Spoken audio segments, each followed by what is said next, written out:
Hi everyone, it's Donna Stellhorn, and I hope you guys are all safe and well. And today I want to talk to you about the full moon in April and what I see coming up. And this will be an overview. If you have questions about individual signs, you can put them in the comment section below. Okay, let's take a look at the chart. And of course, full moon in Libra. So interesting. Full moon in Libra, which is about relationships, and here we are doing social isolating and or social distancing and staying apart, and there's such a longing right now for connecting to others.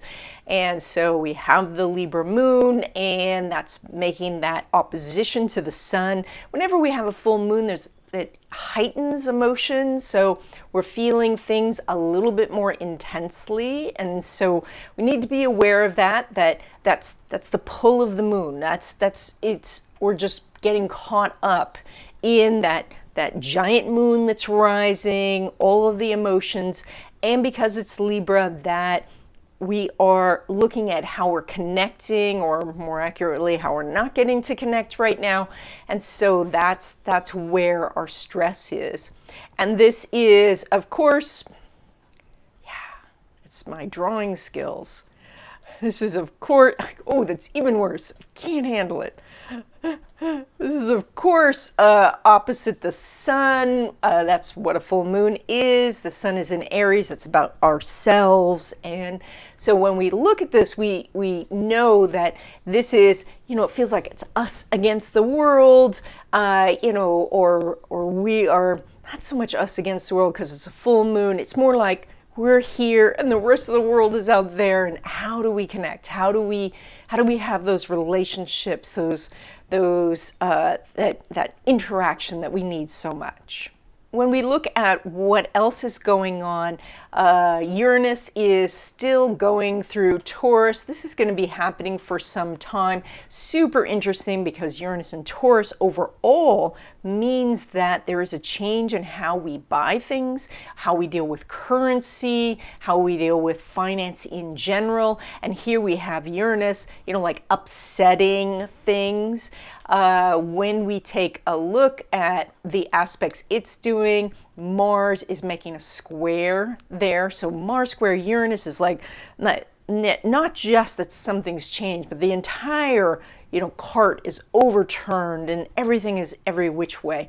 And this is one of the things that's happening. And of course, this is the full moon. So this is technically, it's still, from my recording, this is still another 2 weeks away. So we still have a lot of the economic repercussions going on from all of the stuff that's happening. So we do have that. But on a personal level, it's about changing how you are purchasing things and how you're approaching your purchases.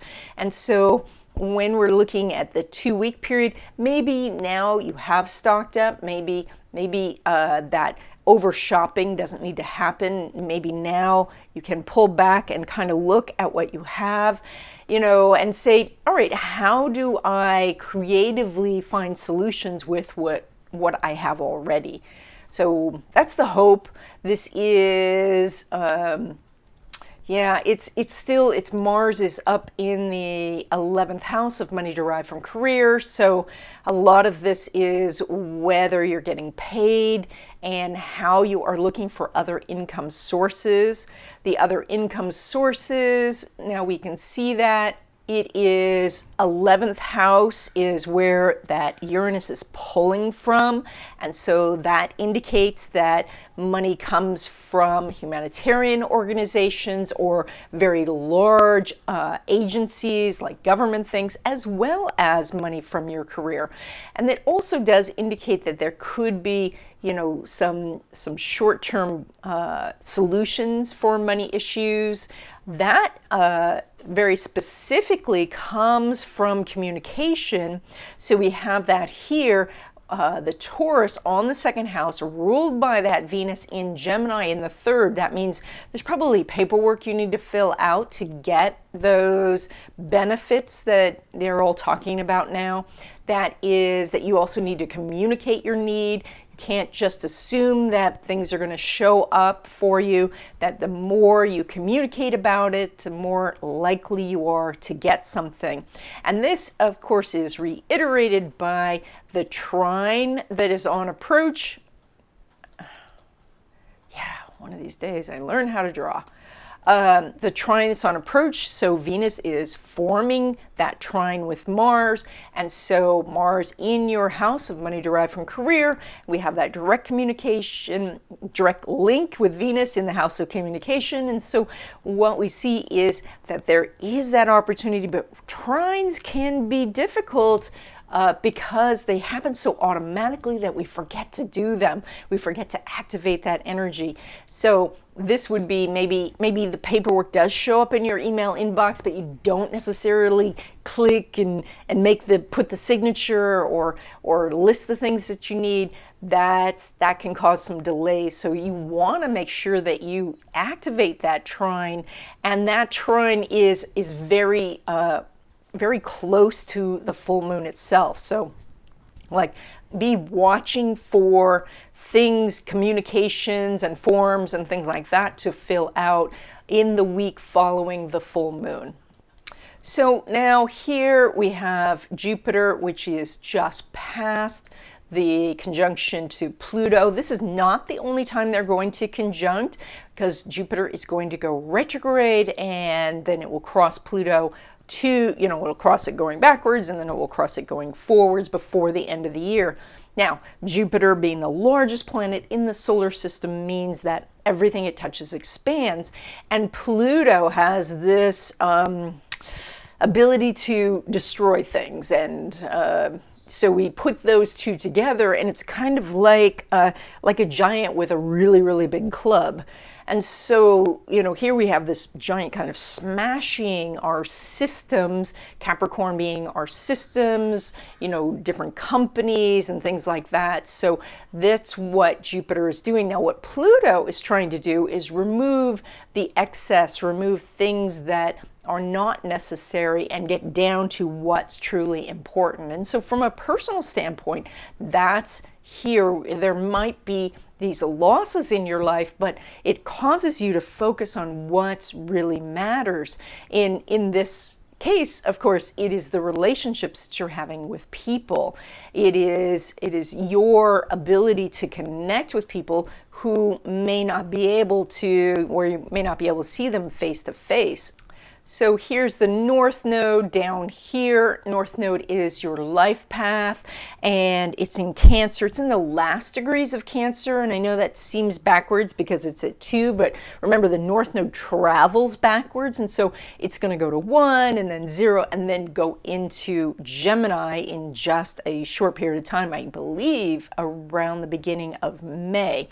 And so we have just a few last degrees of the North Node in Cancer, and Cancer being home and family, and figuring out who, not only your blood family, but who is your spiritual family, what is the direction that you're taking with these people, building those connections again. And it also says to be looking at where we're going as a country, and what we're doing. Are we supporting each other, or are we tearing each other down? Are we looking at things with nervousness and fear, or are we actually saying to ourselves, you know what, we're going to get through this. We're going to pull together and love each other and get through this. So now we've got Chiron right here in the first house. That is like personal healing. So we do have not just people healing from a physical thing, but also emotional thing, and it's in Aries. So what we have is a relationship with Mars. That is that, number one, action is the greatest healer. Taking action. So if you're feeling nervous, if you're feeling uncertain about things, just doing something, and that can be anything from just cleaning the house, or doing something outside, to actually sitting down, and maybe you've been wanting to do some creative stuff, or maybe wanting to spend more time with your kids and being actively there rather than caught up in just the media and watching things. You know, we are in Year of the Rat now. We came out of the Year of the Pig. When we're in the Year of the Pig, there's more of an emphasis on just consuming. And now with Year of the Rat, what we have is, you know, rat's a little tiny creature, and so he has to leave the safety of his home. He has to scurry out there, grab the food or opportunities that he sees, and then scurry back. And that's really what we're doing now. And so the energy is very much of being ready when there's opportunities to take action. You know, if you are out of a job, this is a great time to not only reach out to people through professional sites like LinkedIn, but also to consider, you know, what computer skills can you gain just by watching some YouTube videos, you know, and just playing around with some of the platforms. There's some amazing creative platforms out there that are absolutely free, you know, like Canva. I just started a new one. I think it's called Kira, something like that, for doing animation and art. You can, you know, it doesn't cost you anything to, as far as I know, to publish a Kindle book. Actually, my publisher handles that, but I'm pretty sure maybe you have to pay for the ISBN, which is, you know, important to have, but it's a very, very minimal amount of money to put your work out there in the world, or maybe you want to do a podcast or something like that. Yeah, you might come back to me and say, you know, there's so many of those already, but there's none with your particular perspective, your interests, or an amalgamation of your interests. So, you know, when you are combining your personal expertise with your interests, and even if you're only reaching a few people, that can grow. And so it's really good to use whatever time that you've got right now to do something that you've been wanting to do, been waiting for the time to do. And again, instead of maybe taking that route of just like waiting for things to get back to normal, because, you know, unfortunately, with this type of energy that we're doing, the Pluto-Jupiter, and of course we had the Saturn-Pluto square conjunction at the beginning of the year, that energy is very much about a transformation of our lives.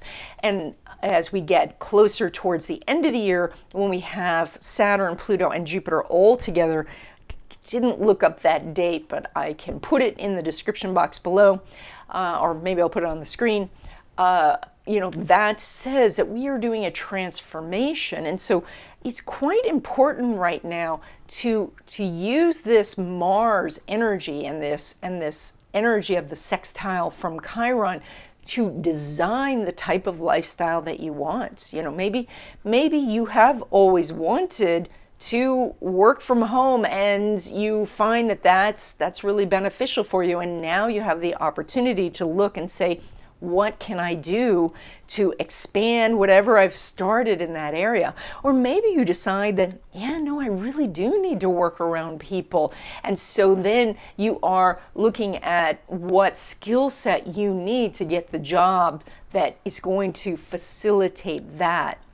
Because when we do come to the other side of this curve that they keep talking about, there are going to be a lot of jobs available for people who, you know, we need people to pick up the pieces, to restructure things, there's going to be so many opportunities. And that's what the Year of the Rat is about, is that there's so many opportunities. The rat is the first animal of the Chinese zodiac, and that means it is a new beginning. So the energy overall is like we're all, you know, we're dumped on a farm, and it's the end of winter, and we've got a bag of seeds, and we're hungry, and we have to start planting those seeds so that we have things that are growing in the early spring, you know, the young lettuces that we can eat. And then the better, bigger crops as the summer goes, and that so that come the fall, we get this amazing, amazing harvest. And so that's the energy that we're dealing with. So we do have, you know, this is a, I wouldn't even call this a conjunction anymore. It's so wide. Mercury is just moving at full speed now in Pisces.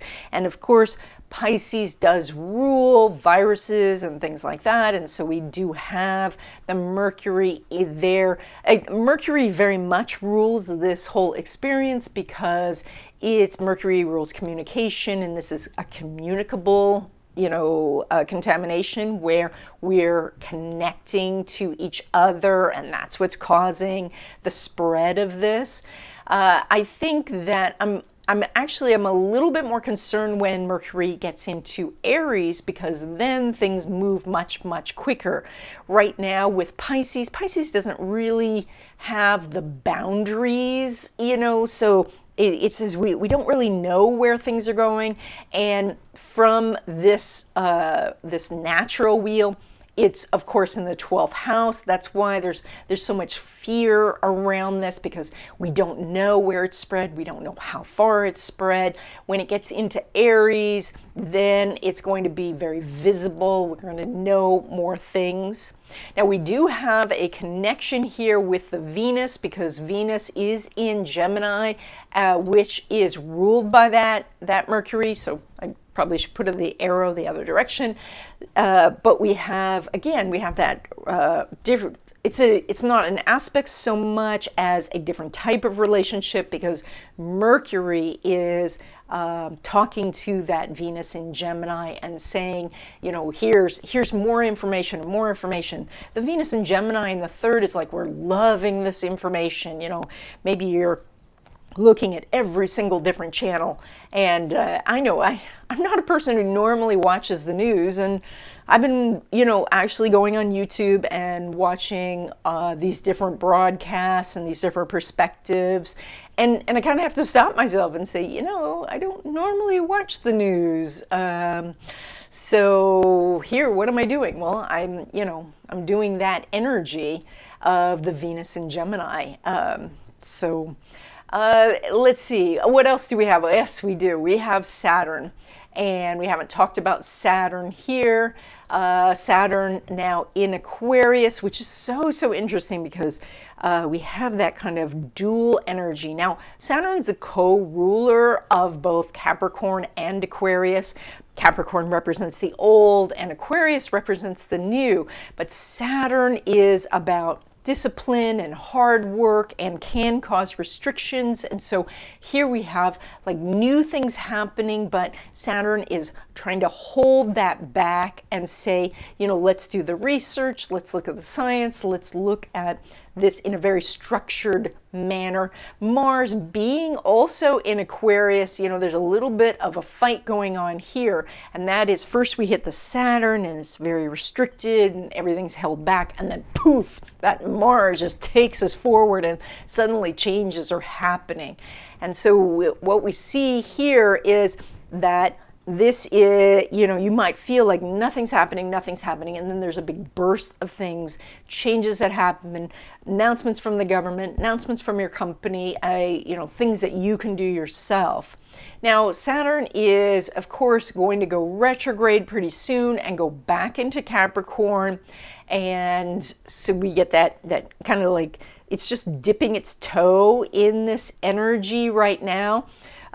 It's really interesting because Saturn represents groups, and Saturn, sorry, let me try that again. Aquarius represents groups, and Saturn is about restrictions. And so here we are restricted from forming groups. And so, but Saturn will duck back into Capricorn. I'll put the date up on the screen, and then we're going to feel like we can be around groups again. But we must be mindful of when Saturn goes back into Aquarius and crosses this degree again, that we don't have some resurgence of this. And I think that I mentioned most everything, you know, the part of fortunes here, but that, and I should have taken it out of the chart, it's not relevant here because I did a 0 Aries chart. So, so if you were wondering what that was, of course, the South Node up here, you know, the South Node is our wishing for how things used to be, and we see that we, you know, like wishing that we could still go to Starbucks and get our coffee, wishing that, you know, just everything that was the same way it was, but that's just not possible right now. And super interesting, you know, I do see everybody so embracing, though, the change. Here we have the South Node making an inconjunct to the Venus, and the Venus is what we want. So, you know, there was a lot of people saying, I do want something new. I do want some opportunities doing something else. And so now this can facilitate that if we can let go of the past and move forward. And when we're doing that, of course, you know, and this is how, you know, when we're looking at our planetary order, this is how it goes. So we're starting with Saturn, which says everything's like at a halt. And then we do the North Node, but what is our future about? You know, and let's connect with our families. Then Venus kicks in. What do we want to do? And how are the different ways we can communicate? Then we hit well, actually we hit Uranus first because it's 5:33. So I have too many arrows here. So then we hit Uranus, Mars square, and that means so much action. And in the course of the 4-week period where this chart would be what we're using, these arrows are just so terrible. When we see that, what we're thinking is that within the first week after this full moon happens is when major changes are occurring. So, and these, I believe, will be related to finance and related to government or large organizations, humanitarian organizations, or large companies. So, so I think that we're looking at probably mid-April for there to be some sort of tangible help that is coming to individuals. When we are looking at the relationship between Venus and Pluto for just general investments, we have no aspect. That means there's very little accumulation of money happening. So this would mean that the stock market is either flat or still in decline. When we look at industry in general, then we're looking at the relationship between Venus and Uranus, and we do see some industries making changes, you know, and it's a struggle because it's a semi-sextile, but there's definite in every single industry, people are getting creative and they are finding ways to at least make some money. Gemini is like a little bit, but there is a little bit of accumulation. And for some businesses, there'll be quite a bit. There'll be quite a burst of accumulation. So that's it. You know, again, I hope you're staying safe, and that I want you to know that, you know, we're going to get through this together. That, you know, I believe in you. I believe in your creative ability. I believe in your ingenuity. You know, embrace the energy of the newness, you know, that we are experiencing with the energy of the Saturn now in Aquarius, that it's the rat year. Consider that and focus on like creative solutions, and things will come out better than you expect.